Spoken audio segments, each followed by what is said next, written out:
Sanggol na tinangkang ibenta online, nasagip. Ina ng bata na dati na rin umanong nagbenta ng anak, arestado.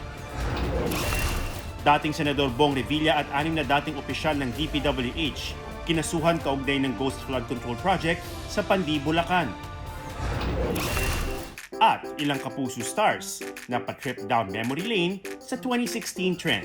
State of the Nation. 11:05 ng gabi, pagkatapos ng Sanggang Dikit for Real.